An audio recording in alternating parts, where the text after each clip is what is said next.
Los saludo desde aquí, desde la Arquidiócesis de Miami, desde la parroquia de San Bonifacio, teniendo este momento de unidad, de comunión, de alegría, de bendición, en el que nos unimos a toda la iglesia que medita, que ora, que canta, que alaba, que vive al buen Dios, que vive en la esperanza, que vive en la confianza, en la fe, en la certeza del amor, en la alegría de un Dios que nos da todas las gracias y bendiciones constantes para que nosotros podamos tener esa gran motivación de vivir con alegría, con certeza, con gozo y con esperanza.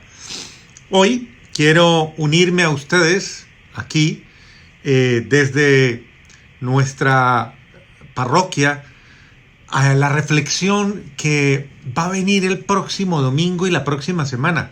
Casi podríamos decir que voy a tener que adelantar un poquitico el hecho mismo y juntar desde el miércoles de ceniza hasta el domingo. ¿Por qué? Porque ya comienza la cuaresma. Este próximo miércoles es miércoles de ceniza y vamos a empezar una jornada bellísima, un itinerario, todo un itinerario maravilloso, queridos hermanos y hermanas, que es el itinerario precisamente de reencuentro, reencuentro conmigo mismo, reencuentro con Dios, reencuentro con la familia, reencuentro con mi realidad.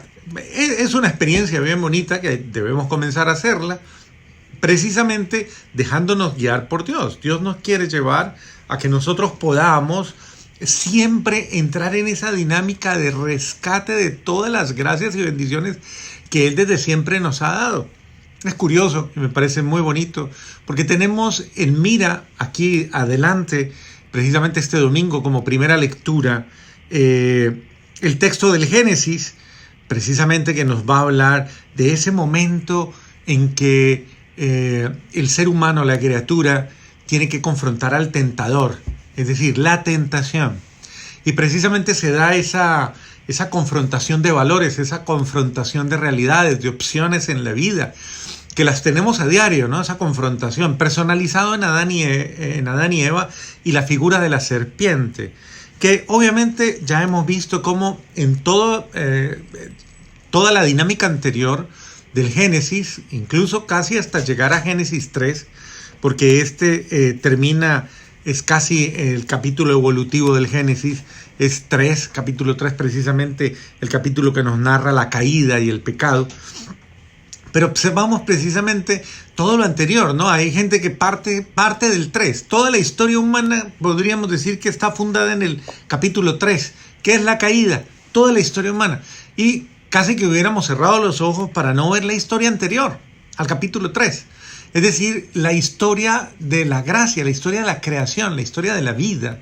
Esa historia en la cual Dios fundó al ser humano en un género de bendición, en un género de alegría, de bondad. Incluso tanto que Dios se sintió bien, va diciendo la palabra de una manera muy bonita, como Dios hizo todo en una completa armonía, en una completa complacencia, en una alegría, creó el existir, o sea, en el gozo de llamar a la existencia a las criaturas, a toda la creación, llamarla a la existencia, hermosísimo, bellísimo.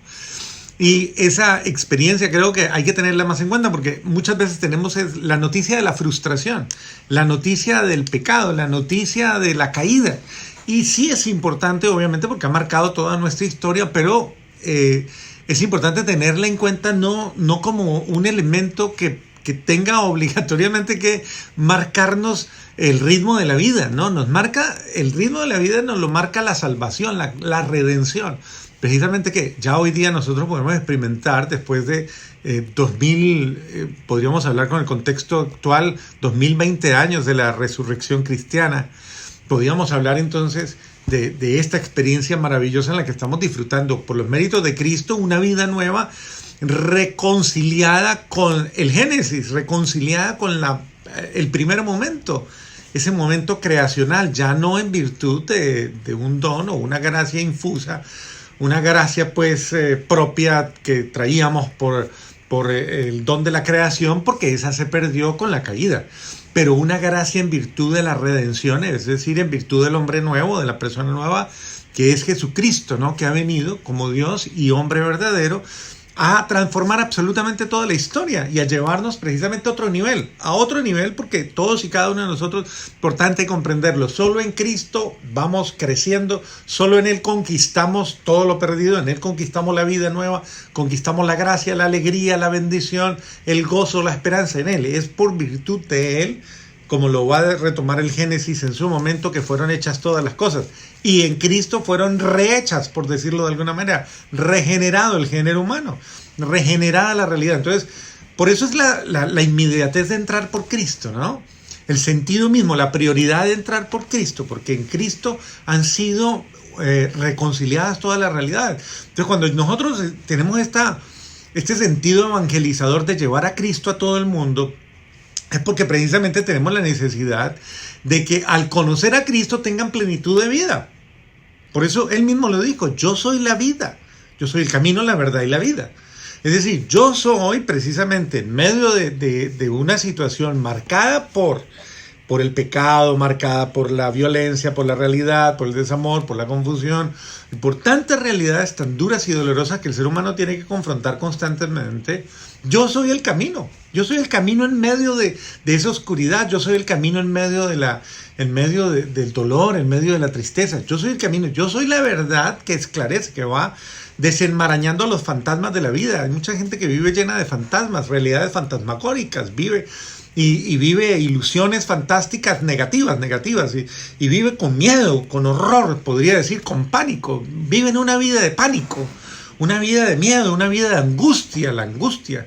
Acuérdense que esta es una de las formas del ser humano de hoy, ser humano que vive marcado por la angustia.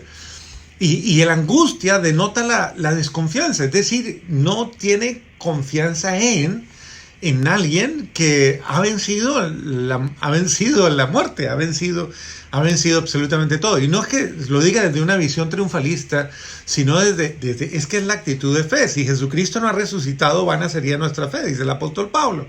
Entonces lo hacemos desde una certeza y una confianza en la cual nosotros, pues obviamente en Él hemos encontrado esa esperanza. No es el triunfalismo humano, sino es que Cristo verdaderamente ha transformado la historia humana, ha transformado la vida humana, ha transformado el horizonte humano.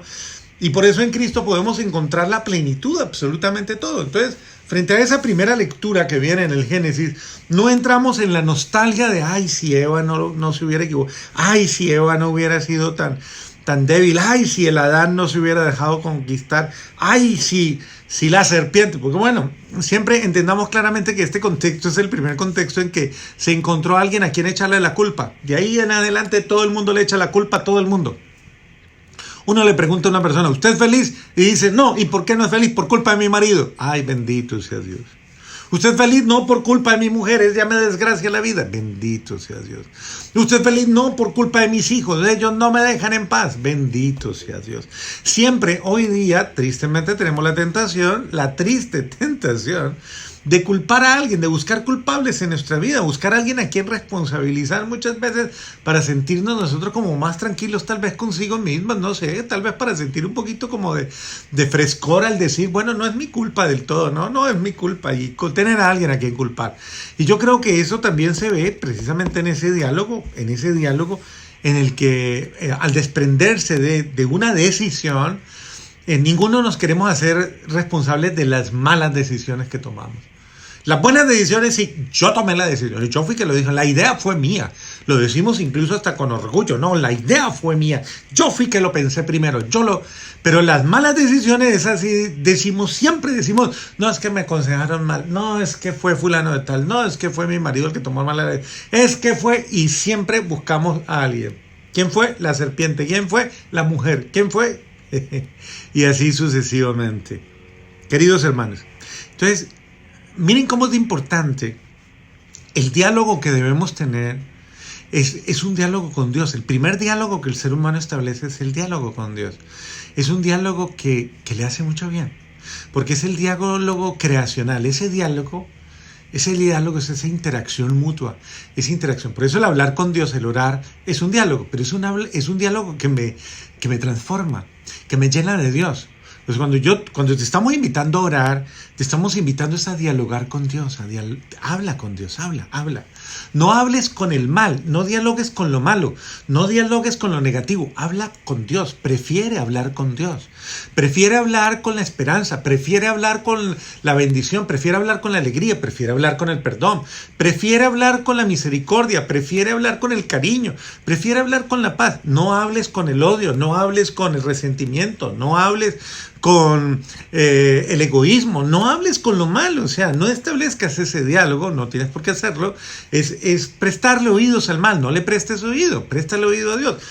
El diálogo con Dios es recreacional, es renovador, es humanizante, es llena de humanidad, llena de alegría, llena de cariño, llena de bendición. El diálogo con Dios nos llena de bendición, claro, absolutamente. El diálogo con lo malo, tristemente, con todo lo negativo, con todo lo que no es humano, lo inhumano, nos deshumaniza, tristemente nos va colocando una trampa y vamos cayendo en cosas que no debemos caer. Entonces, no le preste oído a la voz que no viene inspirada por la acción del Espíritu Santo. No le preste oído, no escuche las voces que no son inspiradas por esa actitud creacional del Espíritu Santo.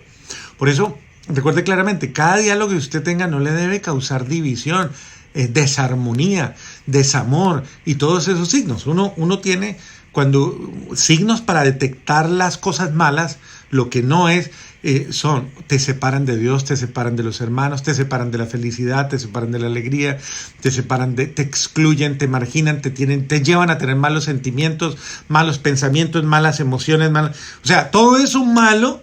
Ese diálogo no hay que tenerlo.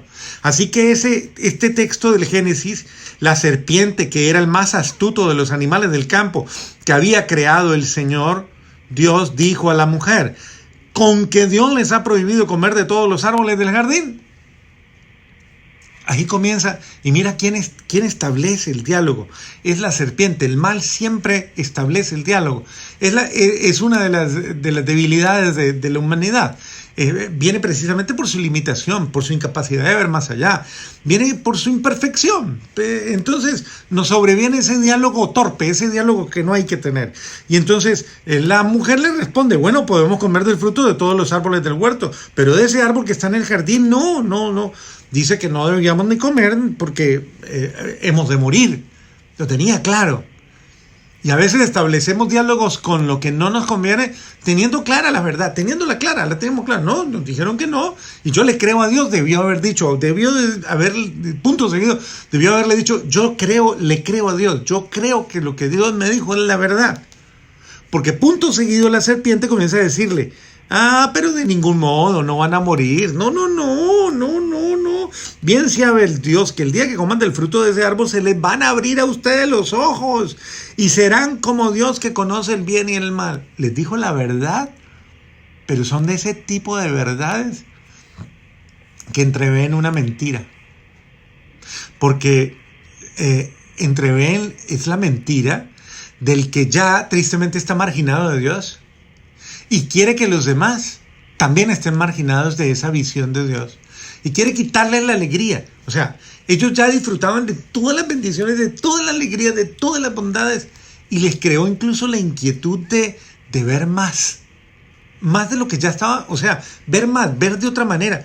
Es ver la vida, pero verla no desde Dios, sino verla desde mi autonomía personal, desde mi ser personal. Es como desde ya, es lo que van haciendo los adolescentes cuando llegan a un cierto momento y dicen: ¿por qué me tengo que guiar por los criterios de mi papá, de mi mamá, si yo puedo ver por mí mismo y por mí solo?